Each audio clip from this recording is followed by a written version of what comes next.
নমস্কার এবং আসসালামু আলাইকুম। আজকে স্বাধীনতা দিবস।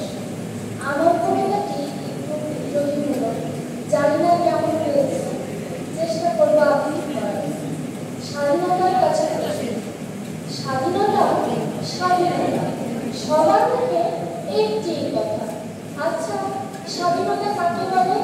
প্রশ্ন জানি না।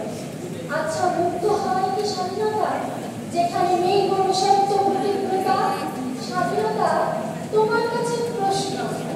রাজপথের ওই শিশুটি কি স্বাধীনতা পেয়েছে? ওর মন কি স্বাধীনতার গান পেয়েছে? যদি না হয়ে থাকে তবে কিসের স্বাধীনতা?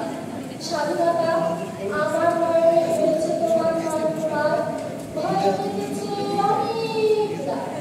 ওই লাল সবুজের পতাকায় কি স্বাধীনতা যেখানে শিশু বইয়ের বাগানে ভিক্ষার ধার নিয়ে ঘোরে? এই বুঝি স্বাধীনতা? কোন স্বাধীনতার কথা বলছো তোমরা? যেখানে মানুষের বদলে শপথ বেশি, মনুষ্যত্বের বদলে পশুত্ব বেশি, এই বুঝি তোমাদের স্বাধীনতা? প্রশ্ন জাগে না। যেখানে